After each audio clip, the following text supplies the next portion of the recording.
How many of you have ever received unfair treatment? Jesus said it is impossible that no offenses should come. Do you have the right to be offended? Offense is a snare, a trap. An offense is the bait of Satan. The bait of Satan.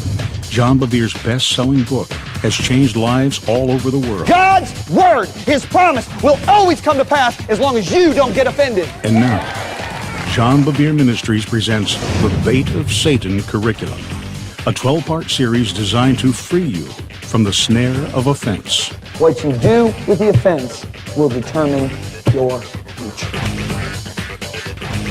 Colossenses capítulo 3 e também Mateus 18. Vamos começar em Colossenses 3 e então vamos imediatamente para Mateus capítulo 18. Em Colossenses 3 eu quero ler os versículos 12 e 13, por favor. Portanto, como os eleitos de Deus, santo e amado, revistam-se de tenras misericórdias, bondade, humildade, mansidão e paciência. Verso 13, suportando uns aos outros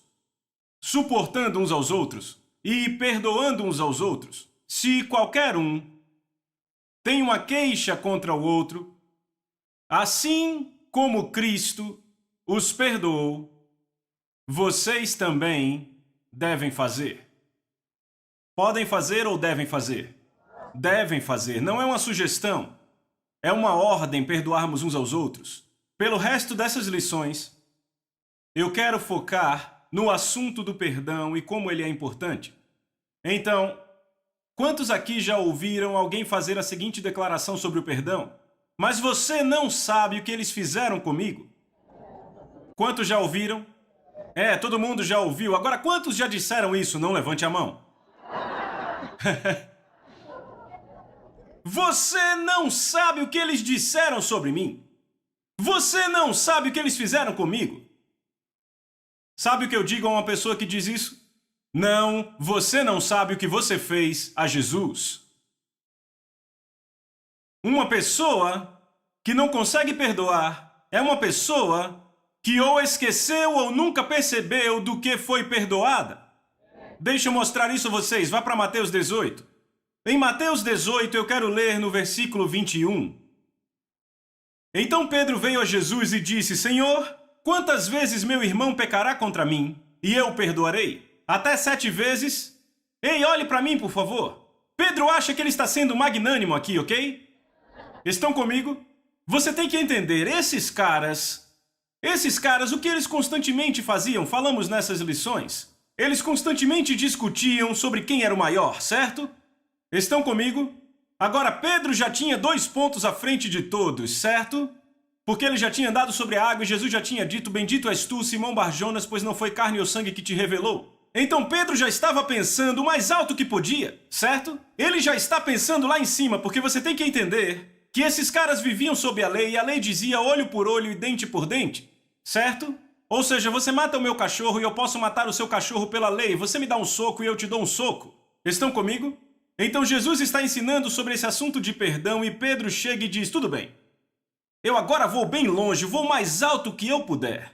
Então ele simplesmente vai abafar, ok? E ele diz: certo, Jesus, se meu irmão peca contra mim 7 vezes e eu perdoo, é suficiente, hein? E ele fica esperando Jesus dizer: você é um abençoado, Simão, certo? Ele fica esperando, certo? E ele diz: vamos lá, vou ganhar o 3º ponto. E o que Jesus diz, veja isso, verso 22. E Jesus diz a ele: eu não digo a você que até 7 vezes, mas até 70 vezes 7. São 490 vezes, e no Evangelho de Lucas ele diz por dia. Agora, para você pecar contra mim 490 vezes por dia, tem que ser um pecado a cada 3 minutos, contando que não vamos parar para dormir.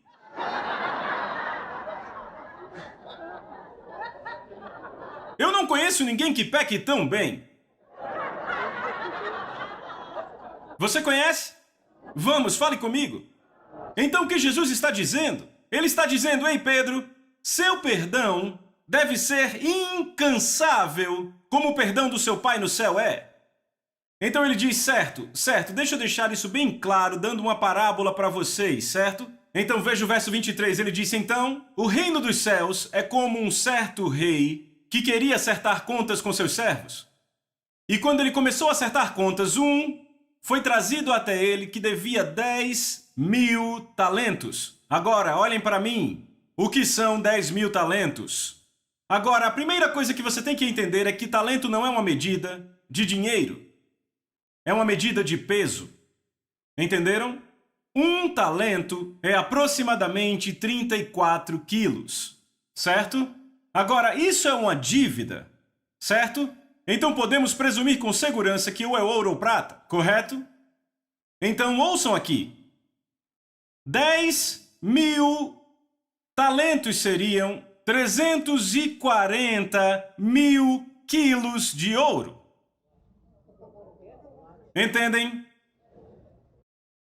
Eu chequei na sexta-feira. O ouro agora está valendo $3,15 a onça. Agora, com o peso do ouro, são 12 onças para 400 gramas ou 16, eu não sei como funciona. Depende muito do sistema de medida, coisa assim. Mas enfim, então, há 12 onças em 450 gramas e cada onça vale $3,15. Então, se multiplicarmos isso, se multiplicarmos 12 onças vezes $3,15 vezes 340.000 quilos, sabe quanto esse cara devia ao mestre dele? 3 bilhões de dólares americanos. Entenda, eu viajo o mundo todo, eu tenho que lidar sempre com moedas diferentes. 3 bilhões de dólares? Quantos aqui acham que isso é uma dívida impagável? Posso ver sua mão? Alguém aqui diria que é uma dívida pagável? Posso ver sua mão? No final do culto vão querer falar com você, com certeza. Então, imediatamente vemos com quem Jesus está relacionando esse rei, certo? Ele está relacionando o rei com Deus, o Pai, porque nós fomos perdoados de uma dívida impagável. Amém? A Bíblia diz que Jesus cancelou a escrita de dívida que consistia em ordenanças e a pregou na cruz. O que era essa escrita de dívidas? Era a cobrança, a dívida que havia contra nós e nunca poderíamos pagar. Ele pregou na cruz, aleluia! Oh! E ele nos limpou. Pagou as dívidas. Nos perdoou da dívida impagável. Amém? O clamor por justiça foi satisfeito. Agora vejam isso. Verso 25. Como não tinha condições de pagar, o Senhor ordenou que ele, sua mulher, seus filhos e tudo que ele possuía fossem vendidos para pagar a dívida. O servo prostrou-se diante dele e implorou: Mestre, tenha paciência comigo e eu lhe pagarei tudo, certo? E verso 27. Então o mestre daquele servo foi movido de compaixão e o liberou. Repita, liberou. Isso é perdão, quando você libera alguém. Eles não te devem nada mais. O liberou e o perdoou da dívida. Verso 28, mas quando aquele servo saiu, encontrou um dos seus conservos que lhe devia 100 denários. Repitam, 100 denários. E ele o agarrou e começou a sufocá-lo, dizendo: pague-me o que me deve. Então o seu conservo caiu de joelhos e implorou, dizendo: tenha paciência comigo, eu te pagarei. Verso 30, mas ele não quis, antes saiu e mandou lançá-lo na prisão até que pagasse a dívida. Agora olhe para mim, por favor. Esse cara vai e encontra um conservo que deve a ele 100 denários. O que são 100 denários? Bem, você tem que entender que um denário é o salário de um dia, certo? Então 100 denários é o salário de 100 dias, ou o salário de um terço do ano, porque quando você pega feriados e dias parados, você trabalha 300 dias ao ano, certo? Então esse cara, sabe, ele pegou dele o salário de um terço do ano. Agora, digamos que você faça 45 mil dólares por ano. Esse cara pegou de você 15 mil dólares. Será que essa é uma daquelas pequenas ofensas? Vamos, fale comigo, eu fiz uma pergunta. É uma daquelas pequenas ofensas? Não, deixa eu colocar assim, é uma daquelas pequenas ofensas que você diz: ah, desculpe, cara, não tem problema, nem pense nisso. Esse é um tipo de ofensa desses? Vamos, não! O que Jesus está comunicando é que esse cara realmente estava mal com seu irmão. Mal, entendem? Porque é muito dinheiro. Quando alguém tira um terço de tudo que você trabalha no ano e não paga de volta. Estão comigo? Mas em comparação, se você comparar 15 mil dólares com 3 bilhões, não é nem uma gota no balde. Isso é o que Jesus está comunicando conosco quando ele diz que a pior coisa que podemos fazer um para o outro não é nem uma gota num balde para o que fizemos com Deus. Por isso que alguém que não perdoa é alguém que esqueceu do que foi perdoado. Sabe o que eu penso que é todo o problema? Eu penso que todo problema, sabe qual é? Eu acho que o problema é que nós temos categorizado pecados. Temos os grandões, certo? Certo, falo dos grandões. Adultério, certo? Abuso de drogas, assassinato. E temos aqueles grandões acima de todos, homossexualismo, certo? E então temos o que chamamos de fraquezas.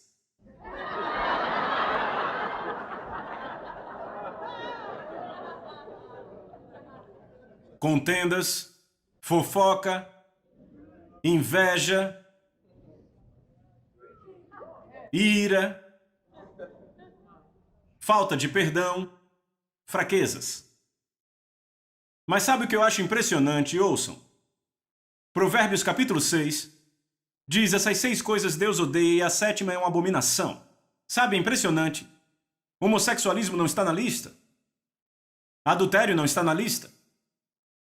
Mas sabe qual é a 7ª que Deus diz que é uma abominação? Aqueles que semeiam discórdia entre irmãos, fofoca.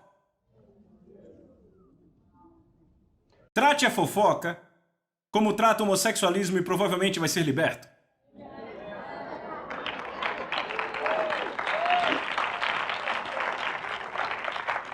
Eu concordo com o homossexualismo? É claro que não. A Bíblia diz que os que o praticam não herdarão o reino de Deus. Mas eu acho que o grande problema é colocarmos todos esses pecados em categorias. Amém?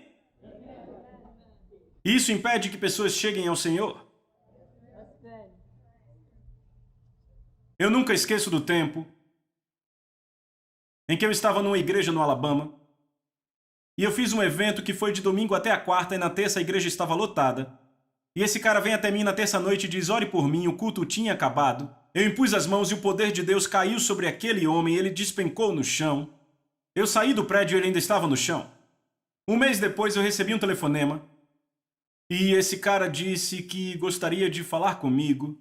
E ele disse: eu não sei se você se lembra de mim, mas meu nome é JR. E eu estava no evento que você fez no Alabama cerca de um mês atrás. E eu disse: eu lembro, você estava no chão quando eu fui embora. E ele disse: ah, você lembra de mim? Eu disse: sim. Ele disse: mas você não sabe da minha vida. E eu disse: então me conte. E ele ainda ficou enrolando por 10 minutos. Então ele volta e diz: bem, ele estava duro, difícil e distante. Ele disse: você não sabe nada de mim, se você apenas soubesse da minha vida. Eu disse: JR, me conte. Então ele enrolou por mais 10 minutos. E aí disse: se você apenas soubesse da minha vida. Eu disse: JR, pare agora. Eu disse: eu não vou mais adiante, só vou continuar se você me contar a sua vida. Ele disse: certo, eu conto. Eu sou homossexual. Eu disse: eu sei, JR. E ele ficou bem quieto. Ele disse: sabe? Sim, eu soube quando estava no Alabama. E ele disse: o que você pensou? Ele disse: será que você pensou aquele pervertido? Eu disse: não, JR, eu não pensei aquele pervertido. Eu vou dizer a você o que eu pensei. Eu disse: eu fui salvo na faculdade. Sabe, eu estudei engenharia, eu tenho diploma de engenheiro. Os executivos da minha vizinhança diziam que provavelmente eu seria muito bem sucedido. Eu disse: eu amava garotas, eu era bem normal na sociedade. Eu disse: mas eu tenho novidades, eu iria para o mesmo inferno que talvez você vá se eu não fosse salvo. E ele ficou bem quieto. E então nos próximos 40 minutos eu preguei para aquele homem. E no final dos 40 minutos, ele foi salvo, cheio do Espírito Santo e liberto do homossexualismo.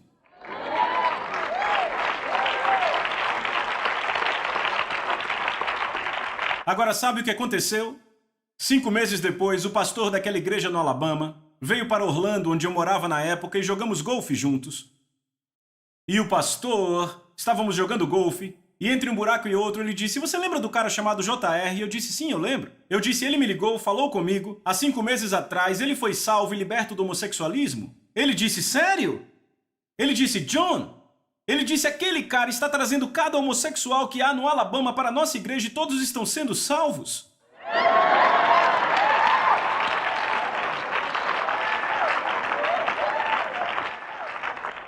Compare isso com outra igreja que eu fui. Eu fui a uma igreja com 2.000 membros numa cidade com 6.000 pessoas. Era uma igreja bem significativa. E depois do culto foi uma pregação muito dura nesse lugar, sabe? Muito dura. E depois do culto estávamos no jantar, certo? E o pastor chegou para mim e disse: estou passando por uma terrível perseguição nessa cidade. Eu disse: é? Eu disse: como assim? Qual o problema? Ele disse, os homossexuais. E eu disse, o que acontece? Ele disse, bem, eu disse a toda a minha congregação que se alguma instituição tiver um homossexual, seja um restaurante, uma loja, coisa assim, não compre nada lá, não coma lá, boicote. E eu disse, ah é? Eu disse, então pastor, por que não boicotamos toda a loja onde as pessoas mentem, onde cometem adultério, onde fofocam, onde há falta de perdão? Eu disse, você não compraria nada em lugar nenhum, nem comeria em lugar nenhum. Eu disse, por que você deixou esse pecado acima dos outros? Veja, todo o problema é esse, amigos. Nós categorizamos pecados. Estão comigo? Eu tenho novidades, amigos. Nós merecíamos, é o que merecíamos, me ouçam com atenção, merecíamos o inferno. Merecíamos queimar no lago de fogo para sempre. Quando Adão pecou contra Deus, Deus, o Pai, poderia ter olhado para o Filho e dito, tudo bem, preferiram o inferno a nós, deixem que vão para o inferno e queimem para sempre, vamos criar outro universo com pessoas que nos amam. E sabe, ele seria totalmente justo. Porque nós merecíamos queimar no inferno para sempre. Sabe, eu penso que todo cristão deveria ter uma visão do inferno por 30 segundos. Você nunca mais teria problema em perdoar ninguém na sua vida. Porque é o que merecíamos. Eu nunca vou esquecer. Um pastor no Caribe, minha esposa e eu fomos pregar lá, ele tem uma grande igreja lá. E estávamos na sala de estar dele uma noite e ele disse para mim e para minha esposa, ele contou que quando tinha 8 anos caiu numa vala numa construção, no Caribe. Ele estava lá indo para a igreja, toda semana. E a vala estava cheia de água porque estava na época da chuva, ele se afogou e morreu. Ouçam, por 45 minutos. Ele disse, John e Lisa, eu deixei meu corpo como o meu pé deixa um sapato, com todos os sentidos intactos. Ele disse, eu me lembro que quando eu deixei meu corpo, eu comecei a ir para baixo muito rápido e tudo ficava muito escuro. Ele disse, as trevas eram tão espessas. Ele disse que se eu fizesse assim, eu não via minha mão, a escuridão era tão espessa que parecia que eu vestia ela. E ele disse, quanto mais eu caía, ele disse, pior o medo ficava, e naquele momento eu percebi que não havia nada pior do que aquele medo que eu sentia. Ele disse, mas ficou pior, a cada movimento para baixo, ficava pior e pior. Ele disse, não temos medo para descrever aquele tipo de medo. Ele disse, não há um tipo de medo. E ele disse, eu ficava gritando, por que eu estou indo por esse caminho, eu vou para a igreja? Ele disse, eu sabia exatamente aonde estava indo. 8 anos de idade, ok? E ele disse, então, eu ouvi os gritos. Ele disse, sabe, existem gritos e existem outros tipos de gritos que fazem seu sangue gelar. Foi esse o tipo que eu ouvi. Cheio de terror. Ele disse, John e Lisa, ele disse, então eu vi as luzes das chamas. Ele disse, eu cheguei à entrada desse lugar e eu sabia que se eu entrasse nesse lugar eu nunca mais sairia dali. Ele disse, e um ser, ele disse, um tipo de ser pegou no meu ombro, eu não pude olhar porque eu estava com medo. E começou a me puxar para trás. E ele disse, de repente, uma voz falou e abalou tudo. E disse, deixa ele ir. E o ser disse, não, ele é meu. E a voz disse, deixa ele ir, ele é meu. E ele disse aquela coisa, aquele ser me deixou ir, eu comecei a subir. E ele disse, quando eu subi, eu estava fora do meu corpo, vendo os paramédicos trabalharem no meu coração, na minha respiração, meus pulmões, e o meu pai ali do meu lado, orando, e eis as palavras que meu pai dizia. Deus, meu pai, se você me trouxer meu filho de volta, porque papai era crente. Deus, meu pai, se você trouxer meu filho de volta, eu vou te dar ele para sempre. E agora aquele jovem é um pastor e ele já é pastor há anos no Caribe. Agora, eu falei com outra mulher que esteve no inferno, ouçam. O Senhor deixou que ela visse o inferno numa visão. Ela disse para mim, ela disse, John, ela disse, aquele lugar é indescritível. Não temos nenhum tipo de tormento ou horror para descrever esse lugar na Terra. Ela disse, eu tive que dormir com as luzes da minha casa acesa por 2 meses e meio depois disso. Agora, isso é o que merecíamos. Entendem isso? É isso que merecíamos. Não havia nada que...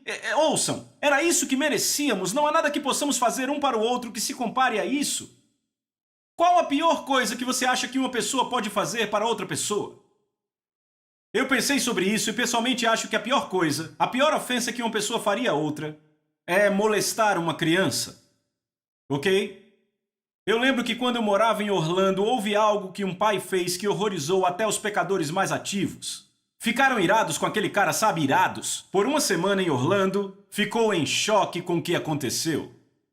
Ouvíamos isso o tempo todo na academia e tocava sempre no rádio, ok? Sabe, as discotecas ficaram horrorizadas com aquilo, a cidade ficou horrorizada. Sabe, uma das coisas mais horrendas que um pai já fez com um filho? Sabe, esse pai, ele ficou um pouco incomodado com a sua filha de 1 ano e meio porque ela chorava muito. Ligou o aquecedor, tirou a tampa daquele aquecedor escaldante e começou a mergulhar o bebê na água do aquecedor fervendo. Ela teve queimaduras de 2º e 3º graus do topo da cabeça até a sola dos pés. Agora imagine, os pecadores estavam irados. Sabe, nós ficamos horrorizados. Por mais horrendo que aquilo fosse, não é nada comparado à eternidade no inferno. Mas era o que aquela garotinha merecia. Era o que eu merecia. Era o que você merecia. E ainda assim Deus escolheu liberalmente nos perdoar. Foi por isso que eu disse que uma pessoa que não consegue perdoar é uma pessoa que esqueceu do que foi perdoada. Verso 29. Então seu conservo caiu de joelhos e implorou-lhe: tenha paciência comigo e eu lhe pagarei. Mas ele não quis, antes saiu e mandou lançá-lo na prisão até pagar a dívida. Então quando os outros servos viram o que ele havia feito, ficaram muito tristes e foram contar ao mestre o que ele havia feito. Então seu mestre, depois de o havê-lo chamado, disse: seu servo mau. Note que ele não disse seu ímpio mau. Alô? Esse cara era um servo, ele já tinha sido perdoado da sua dívida impagável. Na parábola, ele é um tipo para um cristão. Note que ele diz seu servo mau, não seu ímpio mau. Repita, servo mau. Eu te perdoei de toda a dívida porque você me implorou.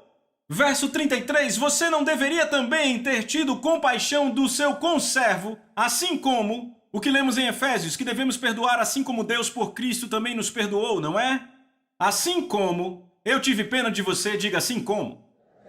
Verso 34, e o seu mestre ficou irado e o entregou aos torturadores, diga torturadores. Ei, olhe para mim, demônios.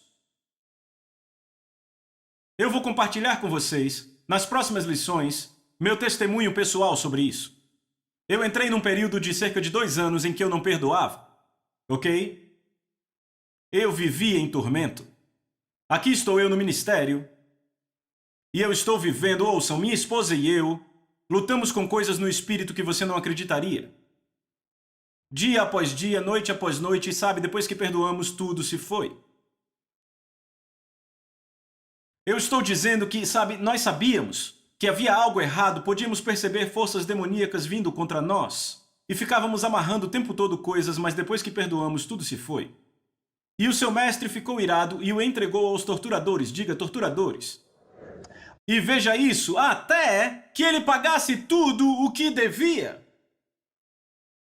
Espera aí, tudo o que devia? Ei, essa é uma dívida impagável.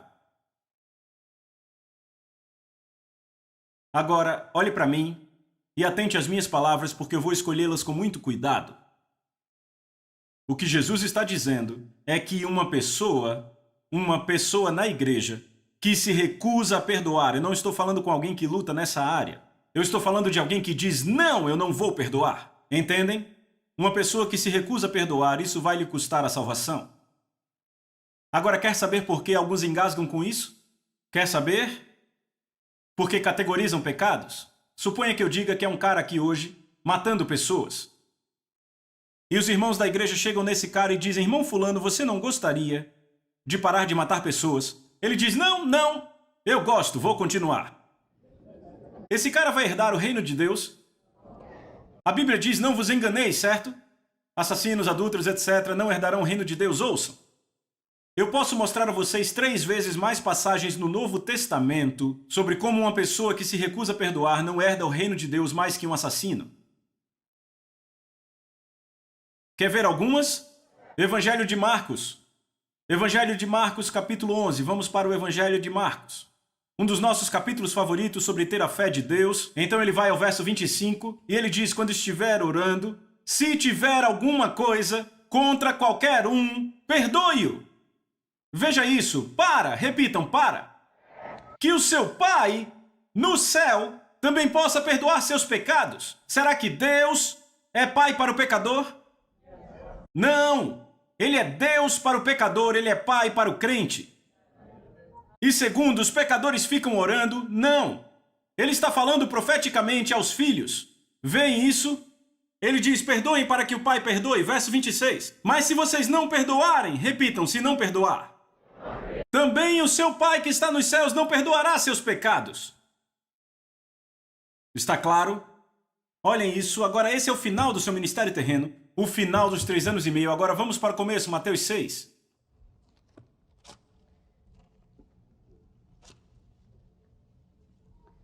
Verso 14, por favor. Jesus diz, pois se perdoarem as ofensas uns dos outros, o Pai Celestial também lhes perdoará. Outra vez fala aos filhos. Verso 15, mas se não perdoarem uns aos outros, o Pai Celestial não lhes perdoará as ofensas. Está claro? Vamos falar do Pai Nosso. Pai Nosso que estás no céu, santificado seja o teu nome, venha a nós o vosso reino, seja feita a tua vontade na terra como nos céus. Perdoai nossas ofensas, como perdoamos aqueles que nos têm ofendido. Você quer que Deus te perdoe como você perdoa aqueles que agem errado contigo? A questão é que é exatamente como você vai ser perdoado. Agora temos boas novas. Você quer? São pesadas, mas são boas novas. Ele derramou o seu amor em nossos corações. O seu amor foi que nos perdoou. Nós temos a habilidade de perdoar. Amém? Ouçam, eu vou encerrar com isso. Esta é a única parábola. Volte para Mateus 18. Há uma verdade maravilhosa aqui. Sabia que todas as parábolas, as pessoas tinham que ir a Jesus e dizer, pode dizer o que significa? Quantos lembram disso? Mas não com essa. Essa é a única parábola nos 4 evangelhos onde ele dá a interpretação da parábola sem ninguém pedir. Porque isso era tão fora da caixinha da mentalidade deles que ele tinha que garantir que entendessem. Verso 35 é a interpretação. Assim também lhes fará meu Pai Celestial, se cada um de vocês de coração não perdoar as ofensas dos seus irmãos. Eu já mostrei muito mais passagens sobre perdão do que poderia mostrar sobre assassinato. Mas as boas novas eu digo de novo. A Bíblia diz que quando nascemos de novo, Ele derramou o seu amor em nosso coração e foi esse amor que perdoou nossa dívida impagável. Você tem em você, se for salvo, a habilidade de perdoar como Ele te perdoou.